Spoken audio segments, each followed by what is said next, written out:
Assalamualaikum warahmatullahi wabarakatuh. Perkenalkan, nama saya Vicky Nufazarah Malaili dari Blitar, angkatan 50 nomor absen 16. Nah, bersama saya kali ini saya akan melakukan podcast yang membahas tentang nilai aneka. Nah, aneka ini adalah akronim dari akuntabilitas, nasionalisme, etika publik, komitmen mutu, dan anti korupsi. Nah, tentunya saya tidak sendirian. Nah, saya akan melakukan wawancara ini dengan salah satu pejabat publik, yaitu sudah berada dengan saya, yaitu Bapak Busroh selaku Kasubid Diklat Penjenjangan BKPSDM Kabupaten Blitar. Oke, Bapak Busroh, menurut Bapak, bagaimana implementasi atau praktik nilai-nilai akuntabilitas, nasionalisme, etika publik, komitmen mutu, dan anti korupsi di kalangan aparatur sipil negara saat ini?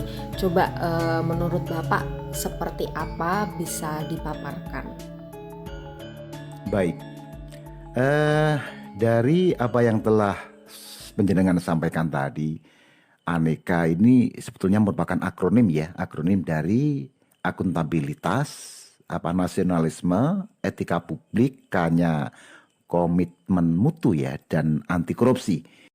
Ini merupakan nilai-nilai dasar yang harus disosialisasikan sejak dini dari seorang yang sudah terima menjadi calon-calon pegawai negeri sipil, calon-calon abdi negara, calon abdi masyarakat yang nantinya akan memberikan pengabdian total kepada bangsa dan negara ini, seperti itu. Makanya sedini mungkin calon-calon pegawai negeri sipil itu digodok dalam kawah condro di mukonya yang namanya latsar atau pelatihan dasar CPNS. Di sana nanti akan diajari bagaimana seorang sosok ideal PNS yang harus disiplin, harus konsisten, harus punya komitmen, harus bagaimana dia cinta tanah air, bagaimana dia ada materi bela negara juga di sana. Bagaimana mereka melayani masyarakat dengan sopan, ramah, dengan melayani dengan hati, melayani dengan sungguh-sungguh, dengan ikhlas. PNS yang punya inovasi yang tinggi, loyalitas pada tugas, loyalitas pada pimpinan, yang punya integritas dan sebagainya, yang merupakan nilai-nilai itu yang harus mereka tanamkan, mereka camkan, karena ekspektasinya nanti akan muncul. Begitu lulus dari Latsar itu akan muncul sosok-sosok calon-calon pegawai negeri sipil yang punya integritas, yang profesional, yang penuh dengan inovasi dalam memberikan pelayanan kepada masyarakat dan penuh rasa tanggung jawab. Demikian mungkin. Baik, Pak.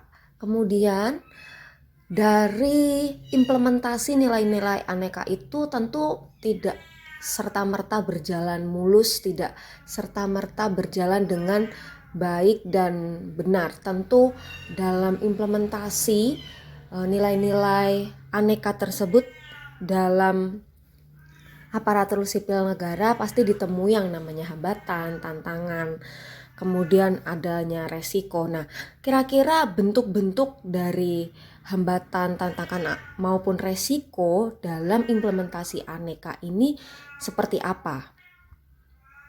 Kalau berbicara tentang hambatan, tantangan, gangguan, rintangan, itu pasti ada. Setiap program kegiatan itu pasti dibarengi dengan yang namanya hambatan dan tantangan. Dan ini merupakan seni dalam kita melaksanakan sebuah kegiatan yang telah kita agendakan itu. Hambatan pertama sebetulnya muncul dari diri pribadi masing-masing. Jadi dengan kurangnya kesadaran itu, maka akan mempengaruhi pola perilaku sikap dari individu itu sendiri. Sehingga harus ada kesadaran dan komitmen masing-masing individu bahwa kita saatnya berubah. Kita saatnya berubah dan berkarya untuk bangsa dan masyarakat ini lebih baik lagi. Itu. Yang kedua kalinya adalah dari lingkungan kerja yang bersangkutan, di mana lingkungan kerja sangat mempengaruhi.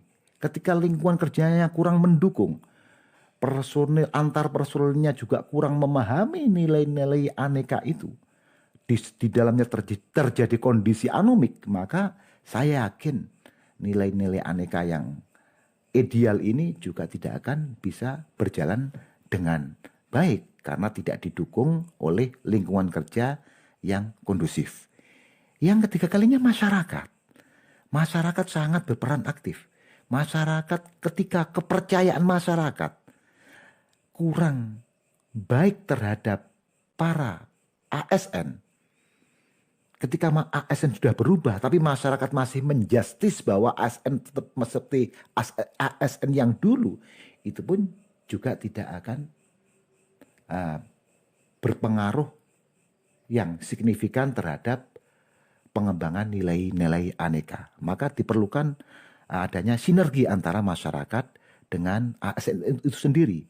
Katakanlah gini contohnya, masyarakat sudah ASN sudah anti korupsi, tapi masyarakat itu masih membutuhkan jasa-jasa untuk mengegulkan sebuah tujuannya dengan mengiming-imingi uang. Ini kan tidak adanya sinergi yang positif. Sehingga ketika yang satu sudah mau berubah, yang satunya mengiming-imingi, maka berarti di sini tidak ada sinergitas itu. Resikonya ya ASN akan kehilangan kredibilitas. ASN akan kehilangan kepercayaan dari masyarakat. Jadi ASN bukan lagi sosok ideal sebagai key person masyarakat, namun justru ASN dianggap biang kerok dari permasalahan-permasalahan yang ada. Makanya ya kita harus ada komitmen bersama bahwa ayo kita bangun ASN ini dengan sekuat tenaga lebih baik lagi. Otomatis ini pembangunan integritas moral ya. Ditekannya pada moral.